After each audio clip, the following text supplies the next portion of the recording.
now. Senator Marco Rubio, Republican of Florida and Vice Chair of the Senate Intelligence Committee.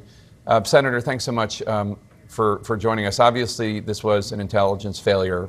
Most importantly, of course, it was a brutal, hideous terrorist attack. But obviously, in addition, it was an intelligence failure. What went wrong, do you think?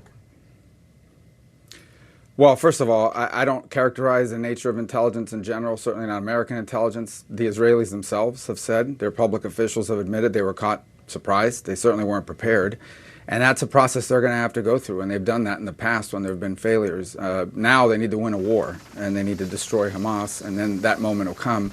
I think from our perspective, we'll have to go back and see if we, in fact, missed any signs. But what I think has been known for a long time. Now, no one can tell you they knew that it was going to happen at this time on this day. But what we have known for a long time, and for which there is no mystery, is number one, there is no Hamas without Iran and Iranian support. Number two, Hamas actively trains and prepares and aspires for the day in which it can help bring about the destruction of the Jewish state of Israel. And those things were known. Now, obviously, if there were signs missed about an imminent attack or what was about to happen, those are things we'll have to work through as well here internally on our end. But right now, I think the focus has to be entirely at this moment on understanding, obviously, helping Israel and whatever they need us to help them with to win this battle against these degenerates, and then figure out, down the road, obviously, at the same time, in some cases simultaneously, where we can improve, because intelligence remains viable for what might come tomorrow or a week from now. Do you know anything about the reports from Egyptian sources that President al-Sisi delivered a warning to Benjamin Netanyahu that something big was going to happen from Gaza? The Associated Press is reporting this.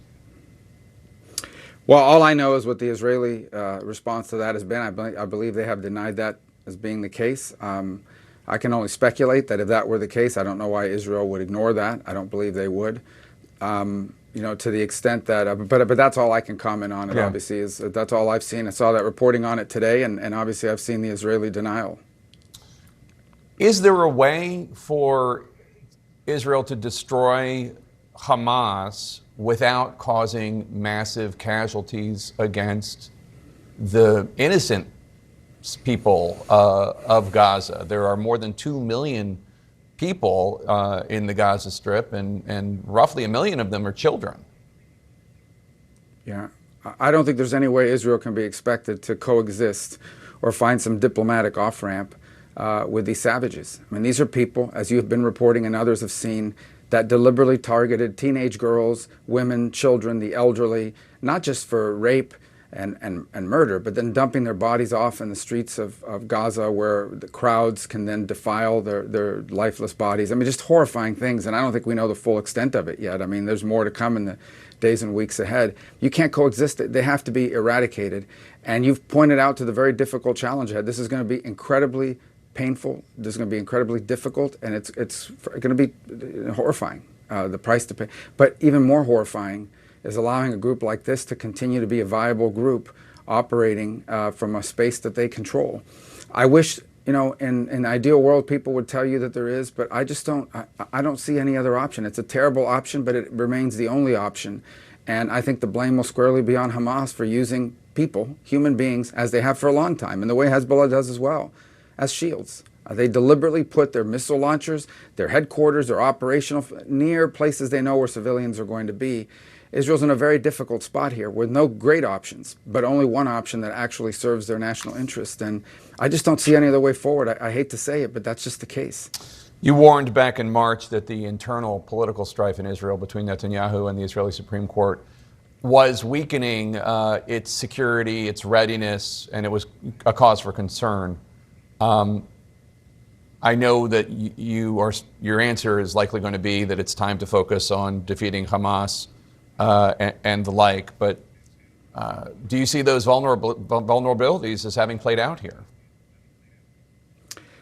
Well, I think the Israelis have admitted as much, that their enemies calculated that and thought, well, they're a divide. When you have reservist groups saying they're not going to report to duty, I think that is one of the things that would encourage an enemy to attack. I think the Israelis would acknowledge that. and as well. I think they've miscalculated because obviously you've seen Israelis come together at the moment and respond to this and put aside those political differences because they share a common enemy, a common threat, and it's an existential threat.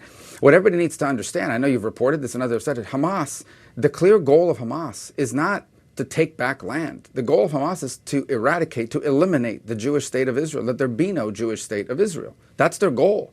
I don't know how you negotiate with a group like that. I don't know how you can't. And so I think there's awareness of that in Israel, what they're dealing with. And I think these images have served to reinforce. I think the Prime Minister earlier today said, we have long known who Hamas is. Now the world is seeing who they actually are. So I think those differences right now do not seem to be impeding their efforts to confront this. Now, as you well know, as well as anybody, Israeli politics are very vibrant. There's obviously a lot of back and forth, and that will continue in the long term. But in the midterm, it seems they've come together, and that's the right approach because they're facing probably the most significant attack on Israeli territory in their history. Republican Senator Marco Rubio of Florida, the Vice Chair of the Senate Intelligence Committee, thank you so much. We appreciate your time today.